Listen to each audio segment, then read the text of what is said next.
दोस्तों, इस वीडियो में हम आपको कर्ण के सभी श्रापों के बारे में बताएंगे जो महाभारत कुरुक्षेत्र युद्ध के 17वें दिन उनकी मृत्यु का कारण बने थे। खुद श्री कृष्ण ने कर्ण की मृत्यु का कारण इन श्रापों को बताया था। उनका कहना था कि कर्ण की मृत्यु केवल इन 3 श्रापों के कारण ही हुई है। श्री कृष्ण अर्जुन तो बस निमित्त मात्र हित है। चलिए एक एक करके सभी सांपों के बारे में जानते हैं।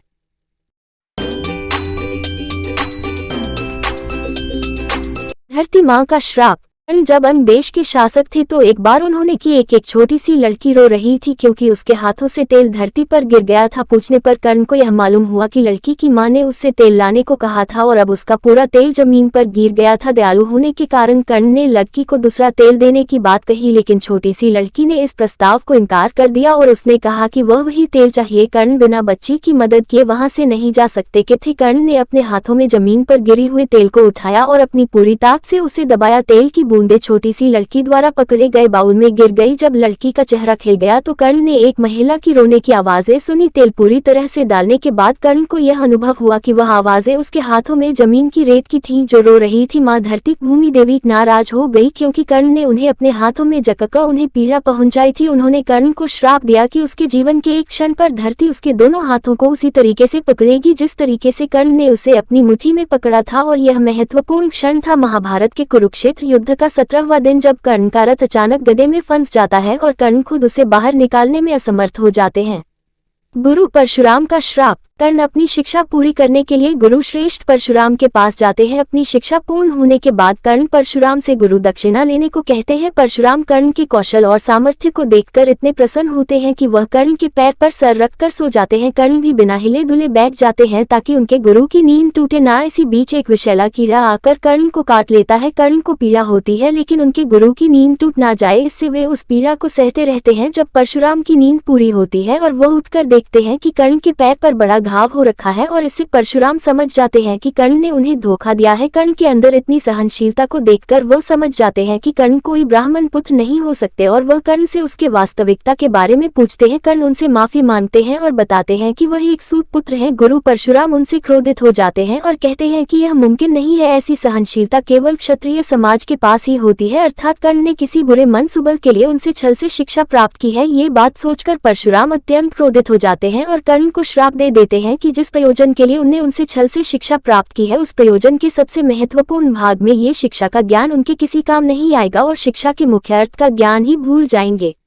ब्राह्मण का श्राप।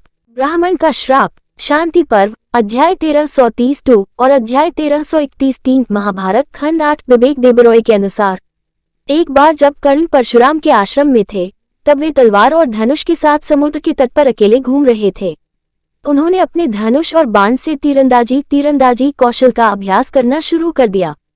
अभ्यास करते हुए कर्ण को पास में ही एक किरण नजर आता है जिस पर वह अपने युद्ध कौशल का अभ्यास करने के लिए निशाना लगाते हैं, किंतु जब वह निशाना लगा लेते हैं और पास जाकर देखते हैं तो उन्हें पता चलता है कि वह कोई हिरण नहीं बल्कि एक अच्छेद सी गाय थी। एक ब्राह्मण जो उस गाय का मालिक था अपनी गाय को ढूंढते हुए अपनी गाय के मृत शरीर के पास आता है। वह कर्ण से उस गाय के मृत्यु का कारण पूछता है। तब कर्ण अपने द्वारा की गई भूल के बारे में ब्राह्मण को बताते हैं। ब्राह्मण ये सुनकर अत्यधिक क्रोधित हो जाते हैं। वह कर्ण से पूछते हैं कि वह ऐसे किस ध्यान में था कि उसे ऐसा करने की जरूरत पड़ी। कर्ण ने कहा कि वह अपने शत्रु का ध्यान लगाकर अभ्यास कर रहा था, यानी यह कर्ण की शत्रुता थी जिसने उस ब्राह्मण की गाय के प्राण ले लिए। यह बात सुनकर ब्राह्मण और अत्यधिक क्रोधित हो जाता है। ब्राह्मण कर्ण से कहते हैं, कर्ण तुम्हें यह नहीं पता होगा कि यह गाय अपने बछड़े को ढूंढने के लिए बाहर निकली थी। इसका बछड़ा सुबह ही इससे अलग हो गया था और वह अभी आश्रम लौटा है, किंतु अब क्योंकि इस गाय की मृत्यु हो गई है इसलिए वह बछड़ा कभी अपनी माँ इस गाय से नहीं मिल सकेगा और यह केवल तुम्हारे शत्रुता और क्रोध के कारण हुआ है। तुम जैसे वीर को ऐसा दुष्कर्म करना वीरों की मर्यादा का उल्लंघन है। क्या तुम ऐसे प्राणियों पर बाण चलाते हो जो निरस्त्र और असहाय होते हैं, जो किसी और ध्यान में होते हैं? यदि ऐसा है तो तुम जैसे वीर को जब ऐसी परिस्थितियां मिलेंगी तभी तुम्हें एहसास होगा कि ऐसी परिस्थितियां कैसे वीरों को क्षति पहुंचाती है। अतः मैं तुम्हें श्राप देता हूं कि जिस प्रकार मेरी गाय तुम्हारे हाथों निशस्त्र और असहाय और विमग्न होकर मृत्यु को प्राप्त हुई है जब वह अपने बछड़े से मिलन करने वाली थी, उसी तरह तुम्हारा शत्रु तुम पर निशाना लगाएगा, किंतु तुम्हें ये ज्ञात नहीं होगा और उस समय न तो तुम्हारे पास अस्त्र शस्त्र होंगे, न तो तुम्हें इस बात का पता होगा और ना ही उस समय तुम कुछ कर पाओगे और तुम्हारी मृत्यु के बाद ही तुम्हारी माता को तुम्हारे वास्तविक परिचय को सबको बताना पड़ेगा।